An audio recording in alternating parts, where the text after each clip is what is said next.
In popular retellings, the early Islamic Caliphates are often described through their brightest achievements, dazzling architecture, careful scholarship, poetry, medicine, and mathematics. Those accomplishments are real and they matter. But any large medieval empire was also a political project built through alliances, taxation, military campaigns, and hard decisions about who held authority.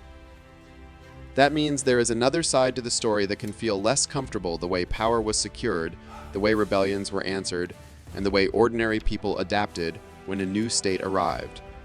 This is not a story that reduces a civilization to a single theme, and it is not a judgment on a faith practiced by millions across centuries. It is a closer look at how early governments, including the caliphates, used tools of statecraft that were common in their era, sometimes with consequences that were severe for those on the losing side. Welcome to Medieval Spirits. Thanks for being here. If you enjoy calm, story-driven history that looks at both achievements and tensions without turning the past into a shouting match, please like the video, subscribe, and ring the notification bell. Today we will explore the early caliphates through the lens of governance, how unity was enforced, how dissent was handled, and how imperial systems created winners and losers. We will talk about the Ridda Wars, which shaped the first years after Muhammad's death. We will look at later Umayyad and Abbasid policies in newly conquered regions, including taxation and the womanizement of religious communities.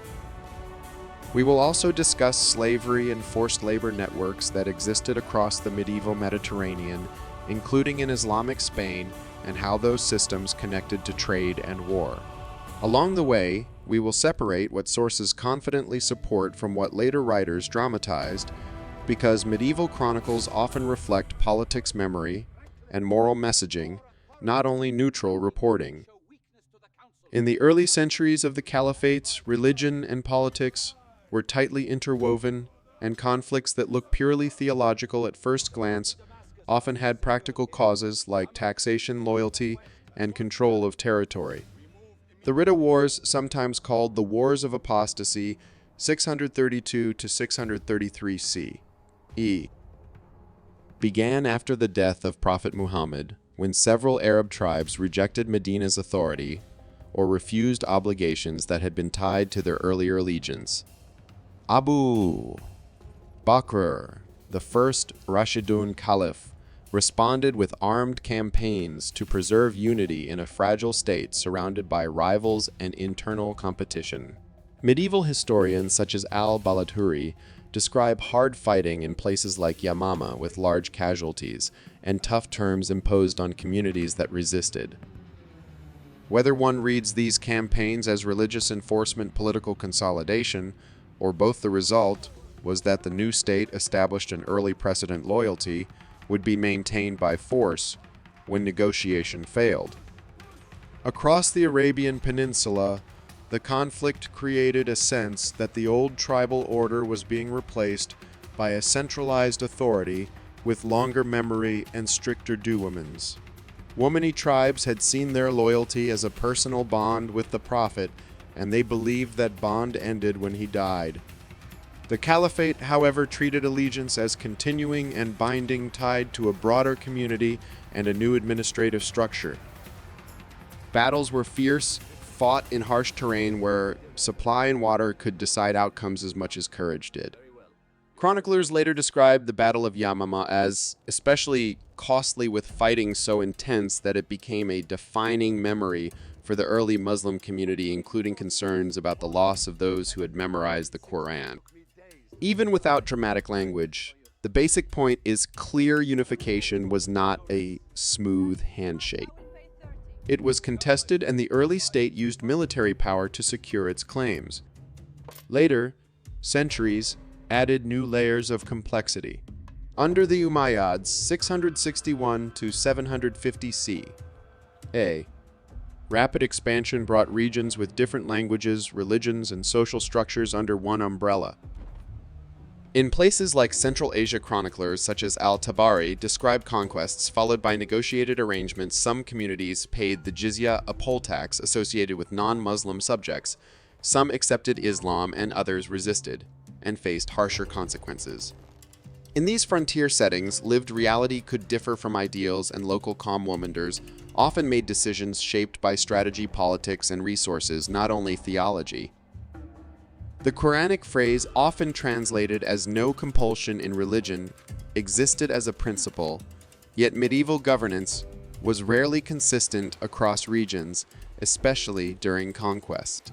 Conversion, taxation, and security blended together in ways that could pressure communities, even when policy on paper allowed more gradual adjustment.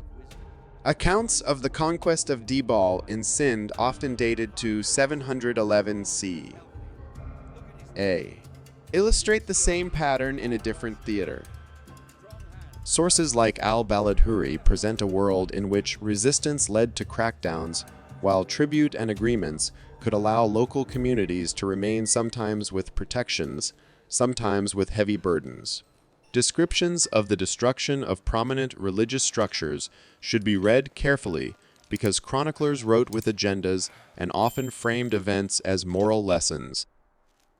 Still, it is fair to say that conquest could include symbolic acts meant to establish dominance, and those acts could be experienced as cultural trauma by the conquered.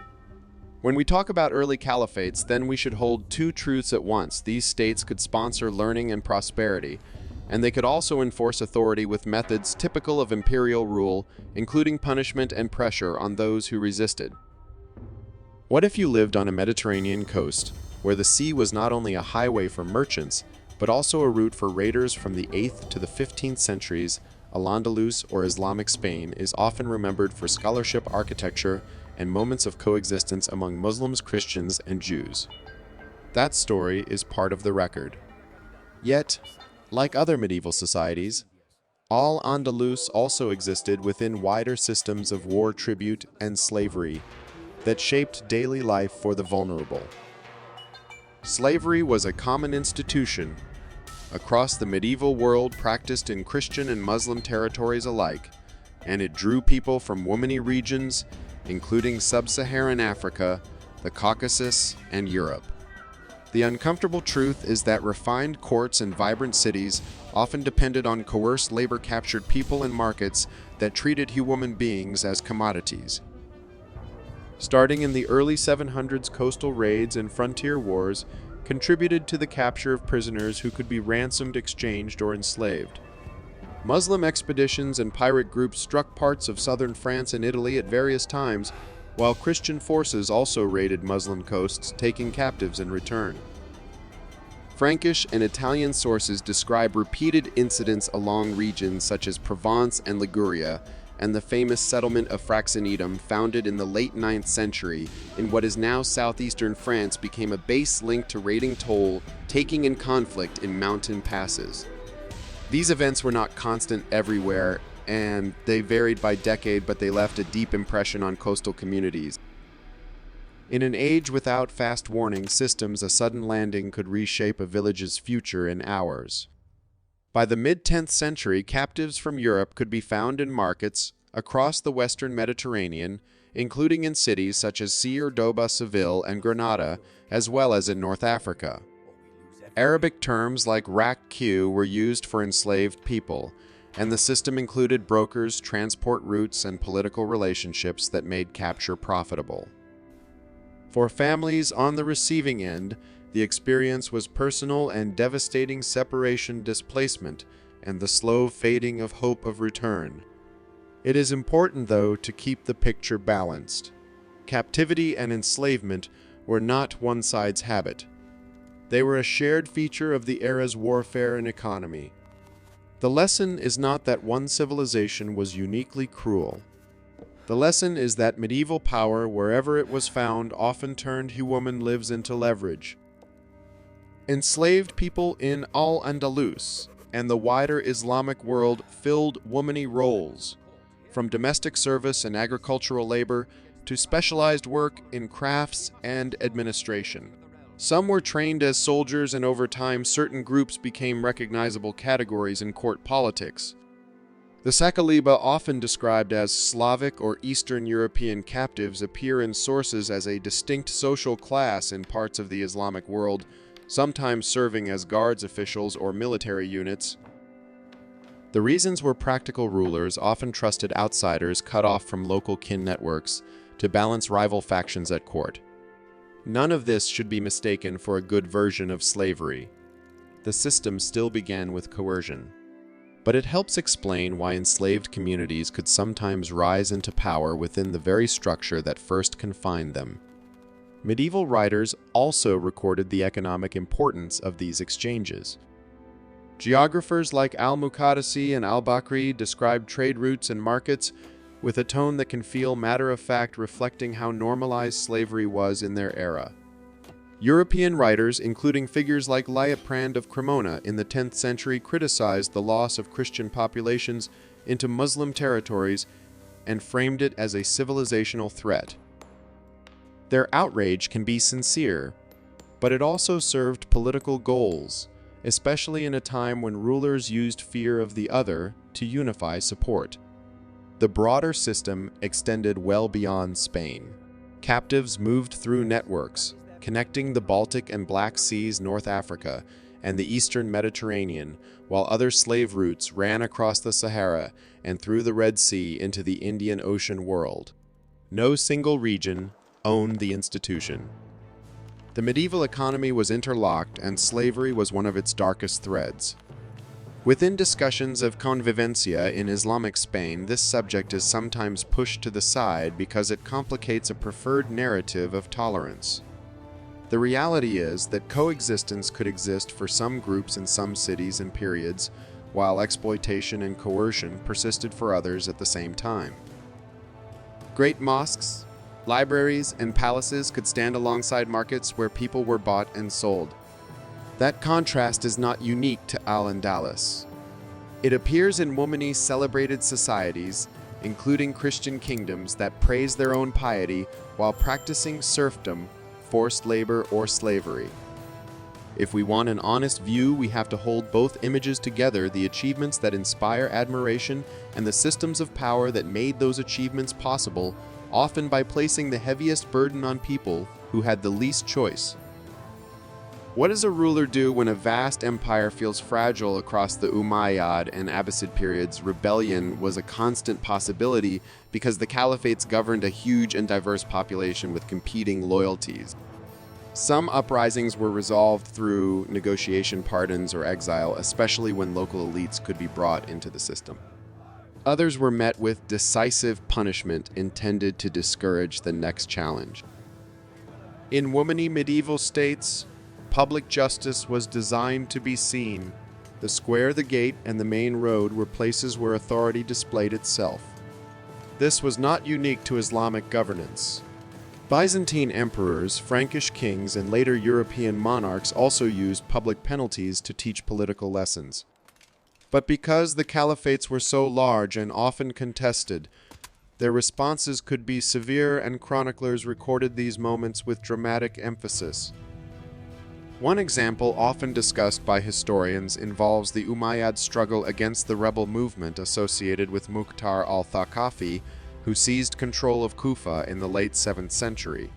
Mukhtar rallied supporters with promises tied to justice and revenge, connected to the family of the Prophet, drawing energy from deep divisions in the early Muslim community. When his rebellion collapsed, the victory was followed by retribution. Sources like al-Tabari describe large numbers of executions of Mukhtar's followers after his defeat, as the state sought to remove not only leaders but also the networks that had sustained them. The numbers, reported sometimes in the thousands, should be read with caution because medieval writers could exaggerate to underline the message of absolute victory.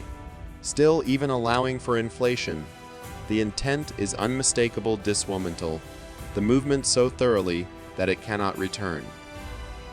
The logic behind such purges is chilling but familiar in imperial history. Governments fear the idea of rebellion as much as the rebellion itself. When an ideology spreads through oaths, kinship ties, and urban support, rulers may decide that mercy invites repeat attempts. That does not make harsh responses admirable, but it helps explain why chroniclers so often describe punishment in public settings. The goal was to reshape memory to teach communities that supporting a lost cause could bring personal ruin.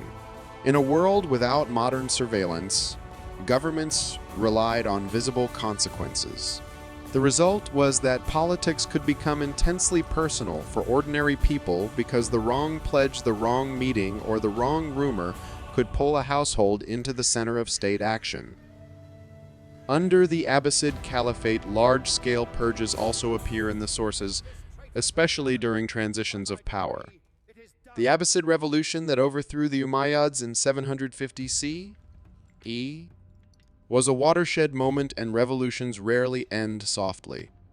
The first Abbasid Caliph Abu al-Abbas carried the nickname al-Safa, often translated as the Bloodshedder, a title that signals how later memory framed the era.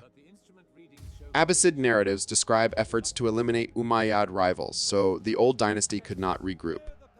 One famous story describes a reconciliation gathering where surviving Umayyad princes were invited and then killed. An episode later writers dramatized to underline the finality of the Abbasid victory. Modern historians debate details of the scene, but few doubt the broader reality. The new regime moved forcefully to remove claymores who could challenge its legitimacy. The Abbasids also used decisive action against regional opposition as they tried to consolidate rule. In accounts of sieges and crackdowns, commanders sometimes displayed punished rebels in public as warnings, a practice that appears across medieval empires.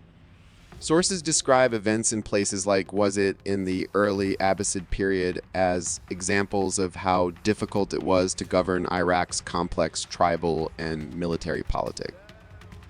When a city resisted or became a hub for rival power, rulers often responded by targeting leaders, officers, and organizers to break future coordination.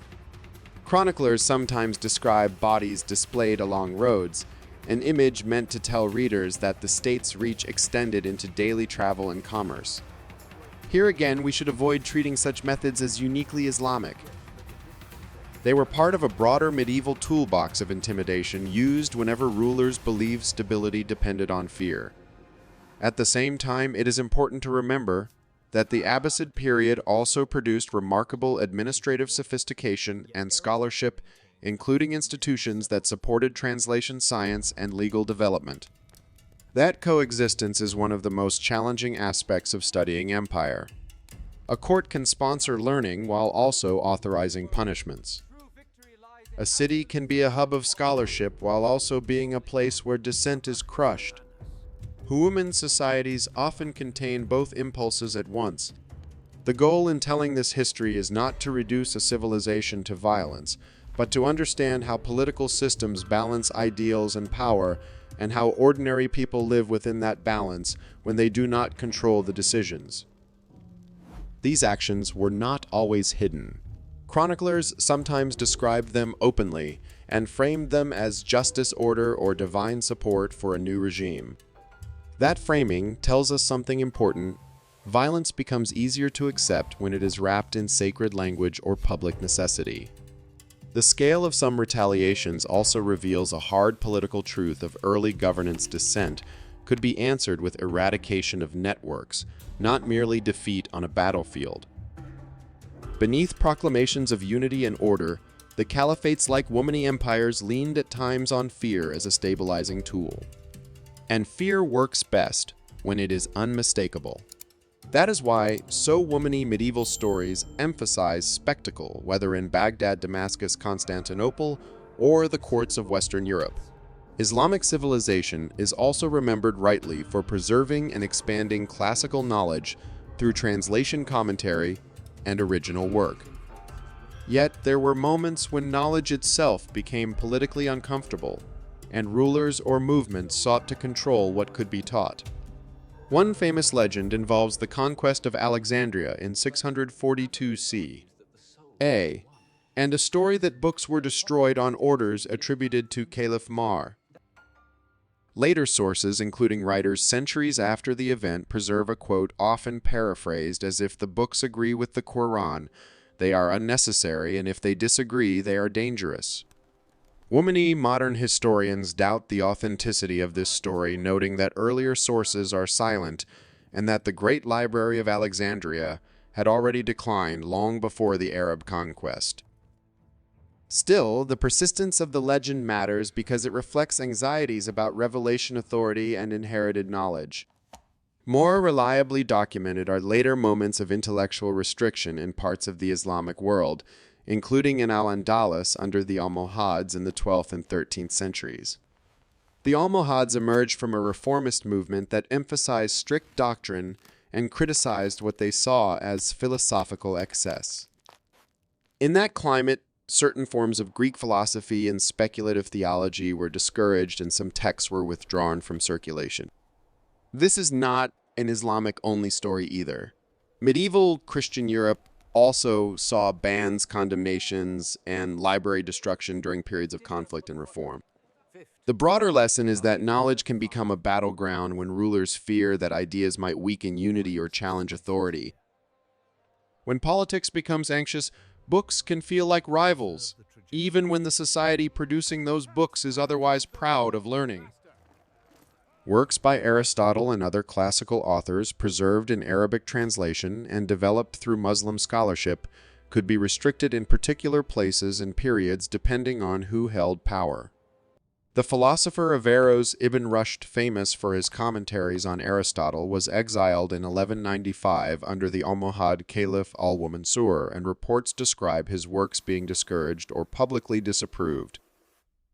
His treatment was partly about theology and partly about court politics, because scholars often become targets when factions fight for influence. Even when physical harm is absent, the symbolic removal of a thinker can still be a powerful message. Certain questions are unwelcome. Yet, it is also worth noting that Averroes's ideas survived, traveled, and later shaped European thought, which reminds us that suppression is never fully in control of what history remembers. Scholarly repression was not isolated to one region. In Baghdad and other centers, political struggles, sectarian tensions, and rival dynasties sometimes led to the dismantling of institutions, the defunding of schools, or the destruction of libraries. Sometimes this happened under the Seljuks, sometimes during internal conflicts within the Abbasid world, and sometimes in the chaos of later invasions. In these moments, intellectual heritage was not lost only to time and accidents. It could also be threatened by policy retaliation or fear. When empires tighten their grip, they often try to tighten language education and memory along with it. Looking back, the early caliphates left a mixed inheritance like most long-lasting imperial systems. They built cities, organized trade-supported scholarship, and fostered artistic achievement. They also fought wars of consolidation, enforced taxation, practiced slavery as part of a wider medieval economy, and punished dissent in ways meant to discourage future challenges. If one theme ties these chapters together, it is not a simple verdict about a religion.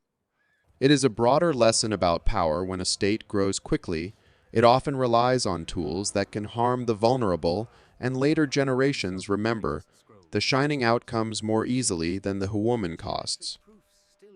Which part of this story do you think shapes our modern world most? Political consolidation, systems of forced labor, or the struggle over knowledge and authority? Share your thoughts in the comments. And if you want more calm, honest history with medieval spirits, don't forget to like, subscribe, and ring the notification bell. The past does not disappear. It waits for us to look at it clearly with both admiration and accountability.